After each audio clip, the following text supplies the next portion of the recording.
News में कहते हैं आपको खुशामदीद। मैं हूं आपके साथ रमशा साजर। मैं हूं शर्जील अरशद और मैं हूं माहरुख शहरियार। बुलेटिन का बाकायदा आगाज करेंगे। सबसे पहले आपको बता दें कि कौमी असम्बली ने मुत्तफिका तौर पर जाफर एक्सप्रेस पर हमले के खिलाफ करारदाद मंजूर कर ली है। ये मजम्मती करारदाद है। दहशतगर्दी के वाक़े के खिलाफ करारदाद की हुकूमत और अपोजिशन दोनों ने हिमायत कर दी है और ये एक अच्छा अमल है। यही कहा जा रहा था कम अज़ कम इस पेज पर तमाम लोगों को एक पेज पर होना चाहिए। करारदाद वज़ीर पार्लिमानी उमूर डॉक्टर तारिक फजल चौधरी की जानिब से पेश की गई। कहा गया कि सिक्योरिटी फोर्सेस के जवानों की कुर्बानियों को कदर की निगाह से देखते हैं। ये ऐवान हर किस्म की दहशतगर्दी की मजम्मत करता है। ये ऐवान बलूचिस्तान वाक़े के बाद नेशनल एक्शन प्लान पर अमल दरामद का मुतालबा करता है।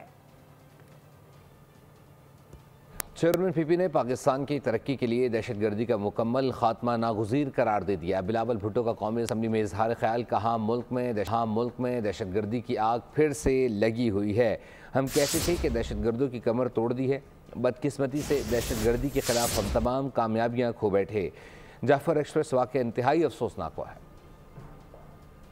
पाकिस्तान में दहशतगर्दी का मसला है, ये कोई नया मसला तो नहीं है और पाकिस्तान से इस नेटवर्क को हम कहते थे और फख्र से कहते थे कि हमने दहशतगर्दों की बैकबोन तोड़ दी है। वो ना रिक्रूट कर सकते थे, ना पाकिस्तान में उन पे वो कैपेसिटी रहा था। और अफसोस के साथ जनाब स्पीकर, वो जो तमाम कामयाबियां थे हमारे, अब हम खो बैठे हैं और वही दहशतगर्दी का आग फिर से जल रहा है। पीटीआई के सोशल मीडिया ने दहशतगर्दी को क्रेडिट दिया। बयानिया बनाया कि दहशतगर्दों ने खुद शहरी छोड़े। बलूचिस्तान में दहशतगर्दी की सबने मजम्मत की सिवाय पीटीआई के कौमी असम्बली में वज़ीर दिफा ख्वाजा आसिफ का इज़हार ख्याल। पीटीआई पर तनकीद की बहुचाड़ कर दी। कहा ये 2 नंबर ही करते हैं, फिर धोस धमकी से काम चलाते हैं। ये दहशतगर्दों से लड़ नहीं सकते लेकिन इस्लामाबाद पर हमले के लिए तैयार हैं। इस वाक़यात को जो भी 3 दिन में हुए कि पीटीआई के सोशल मीडिया ने जिस तरह इसको इंटरप्रेट किया है, वो सारी कौम ने वो पढ़ा। फौज की कामयाबी के बजाय कहा गया कि ये दहशतगर्दों ने ये सारे बंदों को खुद छोड़ दिया। 4 हमले इस्लामाबाद पे हो गए हैं, लेकिन क्या दहशतगर्दों के खिलाफ कोई हमला हुआ है केपी के अंदर? पीटीआई के ऑफिशियल अकाउंट से ये ट्वीट हुआ है। बलोचिस्तान में दहशतगर्दों ने तमाम मगवी औरतों को 12 घंटे पहले ही छोड़ दिया। ये देखें, ये किसके बिहाफ पे बात कर रहे हैं? ये दहशतगर्दी, इनका ये अकाउंट का जो है ये कॉपी है। ख्वाजा आसिफ में शर्बो हया होती तो इस्तीफ़ा दें। वज़ीर दिफा के सर पर बलूचिस्तान के बजाय पीटीआई सवार है। ख्वाजा आसिफ से कहता हूँ कि जो कुछ हो रहा है ये आपकी नाअहली की वजह से हो रहा है। कौमी असम्बली इजलास में असद कैसर का इजहार ख्याल। ख्वाजा आसिफ और बिलावल भुट्टो पर गर्जे बरसे। कहा ना सिंध में कोई हुकूमत देखी, ना हैदराबाद में दूध की नहरें बहती देखी। कराची की टूटी फूटी सड़कें, ट्रांसपोर्ट निज़ाम देख कर दिली दुख हुआ। सिंध तो एक तरफ, कराची का इंफ्रास्ट्रक्चर तबाह बर्बाद कर दिया गया।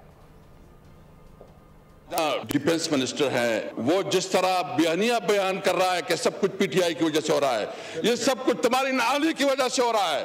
और ख्वाजा साहब का मैंने कह दिया अगर उसके अंदर कोई भी शर्म हया हो तो उसको जो है इस्तीफा देनी चाहिए। मैं हैदराबाद गया, उधर भी कोई मैंने दूध की नहरें बहती हुई नहीं देखी। जो सिंध में गया, सिंध में ऐसा हाल है कि शायद यहाँ तो कोई हुकूमत ही नहीं है। यानी कराची की रोड है, कराची का पूरा इंफ्रास्ट्रक्चर तबाह बर्बाद। कराची रोशनियों का शहर है, उसको जो उसका हक है उसका हक नहीं मिला। डॉक्टर फारूक सत्तार कहते हैं आज जगह जगह रियासत के अंदर रियासत बन रही है। सियासी मसाइल और मुआशी बहरान की वजह यह है कि सबसे ज़्यादा रेवेन्यू देने वाले कराची पर तवज्जो नहीं दी जा रही। बलूचिस्तान में कुछ भी हो उसका पहला असर कराची पर होगा। जब तक बेहतर बल्दियाती निज़ाम नहीं बनता, जमहूरियत में मौसर शिरकत नहीं होगी। पूरा सिंध एडहॉकिज़म पर चल रहा है। कराची के तुलबा को सरकारी बोर्ड फेल कर देते हैं। जहाँ मेरिट होता है वहाँ 80% कराची के तुलबा पास होते हैं।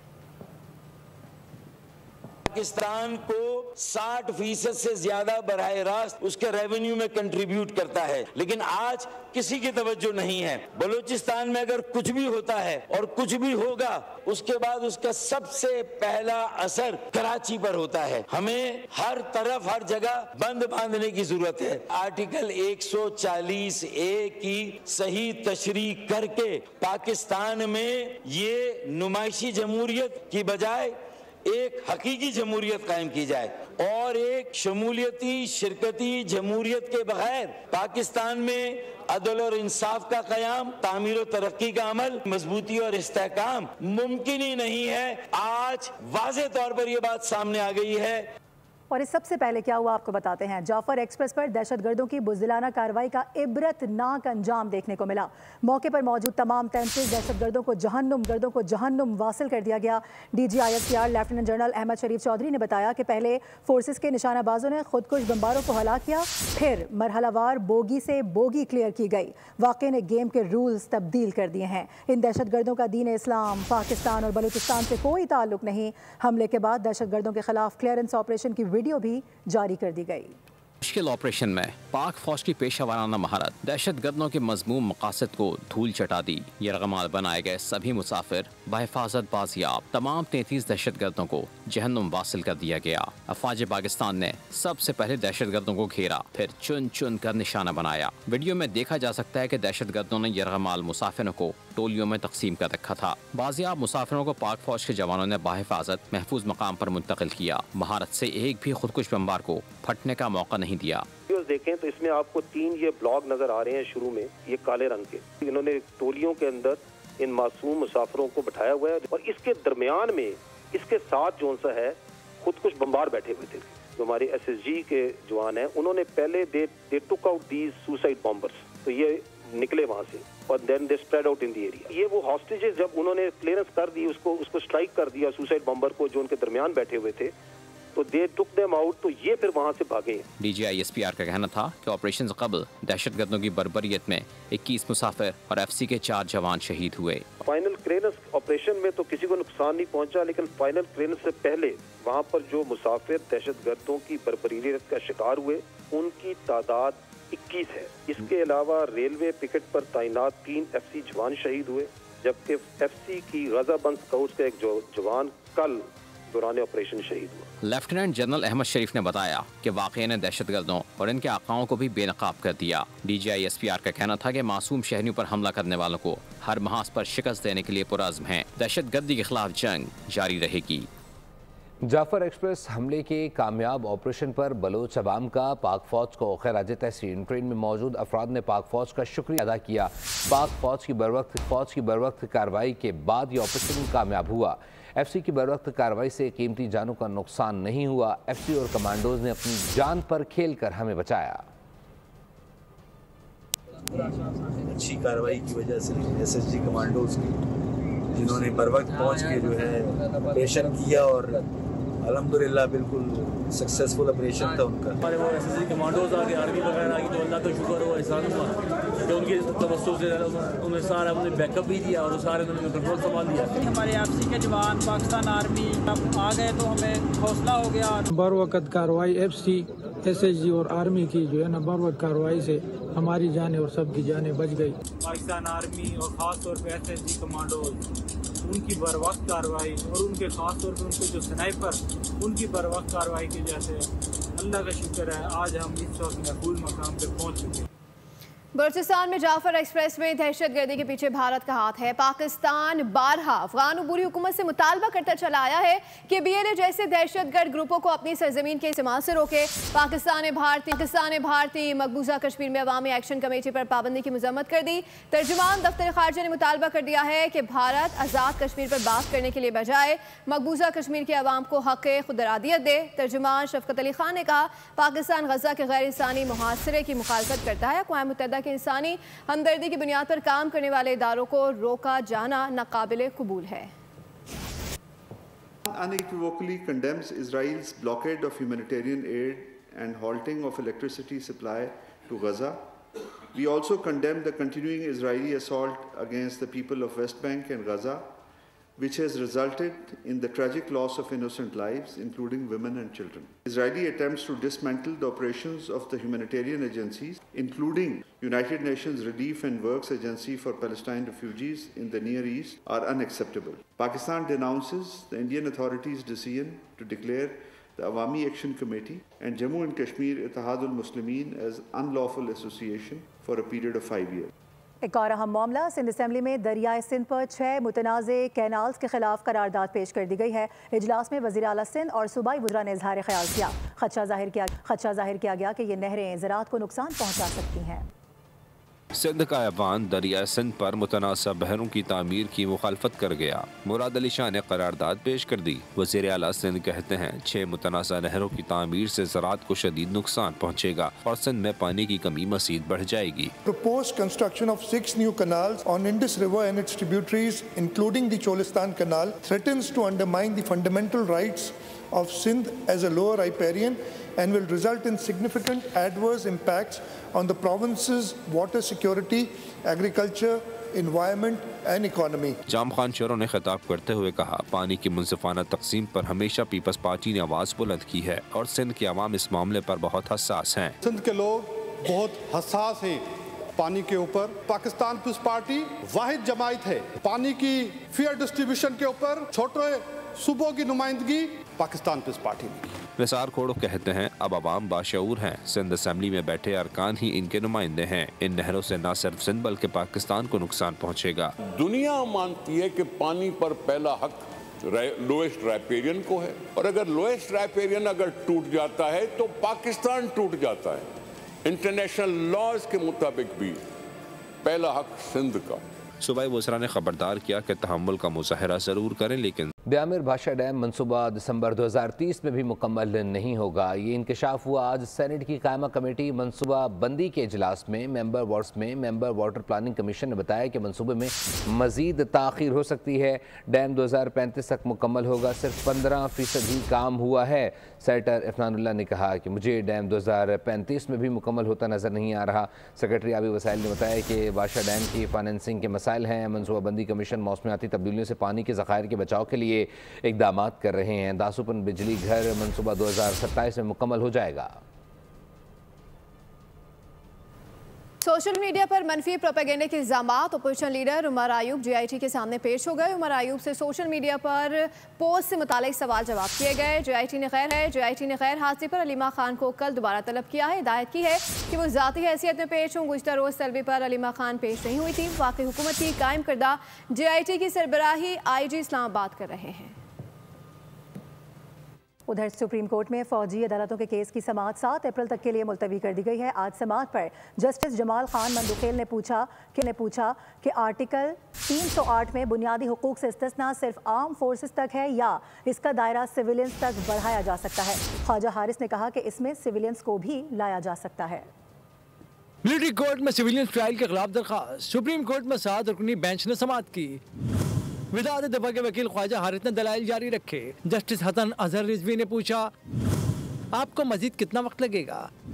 वकील ने कहा 4 नुकात पर दलाइल में 8 दिन मजीद लग जाएंगे। जस्टिस जमाल मंदुखेल ने कहा कि जवाबुल जवाब में तो ख्याल करें, इतना वक्त कोई नहीं लेता। वकील ने कहा मुखालफिन ने नए नुकात उठाए हैं, इसलिए उनका जवाब दूंगा। जस्टिस मंदुखेल ने कहा आर्टिकल 308 में बुनियादी हुकूक से इस्तिस्ना दिया गया है। सवाल यह है कि यह इस्तिस्ना सिर्फ आर्म फोर्सेस तक है या इसका दायरा सिविलियंस तक बढ़ाया जा सकता है।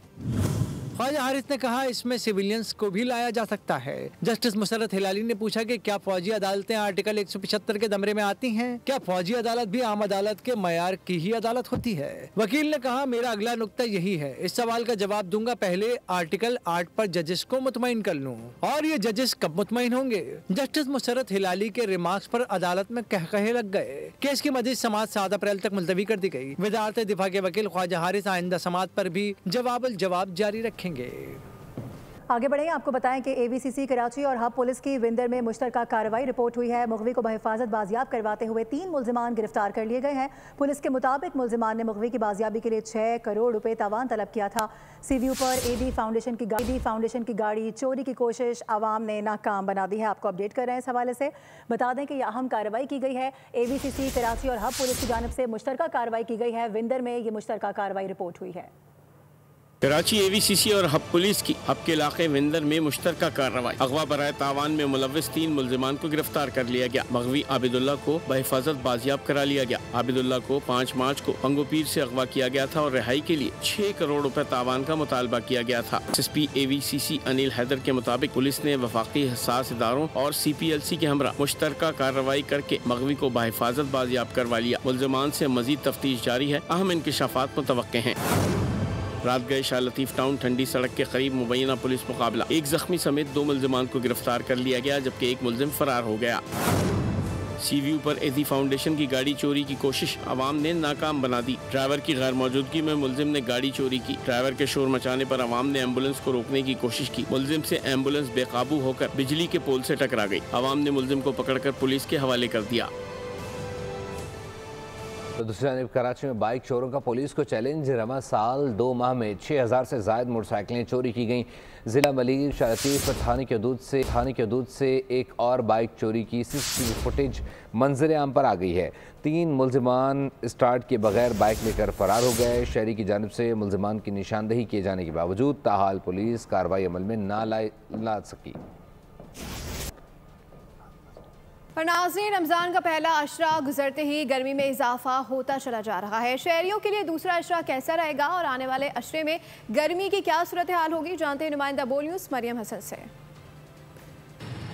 शहर में जारी गुज़िश्ता चंद रोज़ हीट वेव जो है वो सब्सिडाइज जो है वो ज़रूर हुई है, लेकिन आज भी मौसम जो है गर्म और मरतूब जो है वो महसूस किया जा रहा है। महकमा मौसमियात के मुताबिक आइंदा आने वाले 10 दिनों में मौसम जो है वो मुतदिल रहेगा, जबकि कल और परसों जो है शहर कायद में वक्फे से तेज़ हवाएं चलने का इम्कान भी जो है वो जाहिर किया जा रहा है।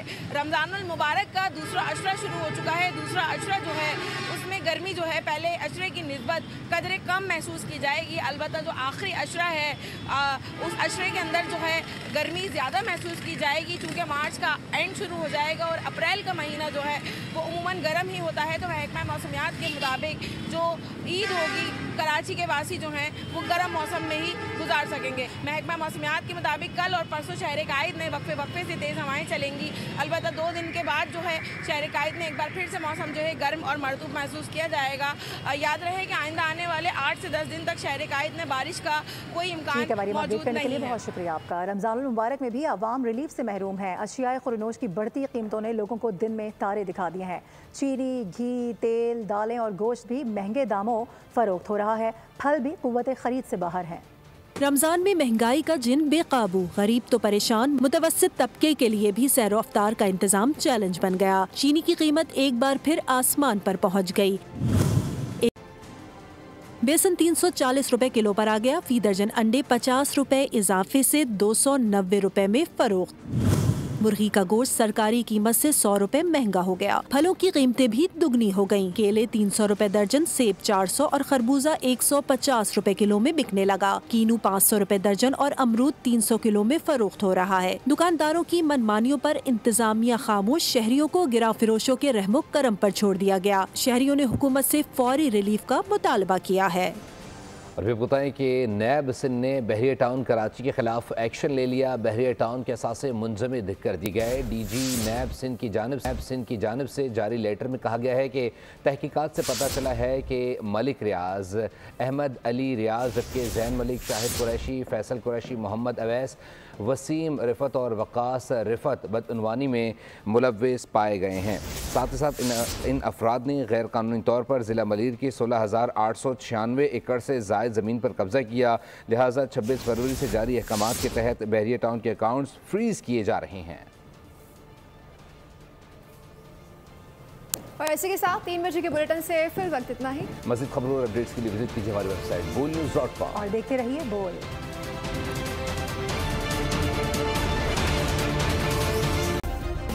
सब्सक्राइब करें और बेल दबाएं ताकि कोई खबर रह न जाए।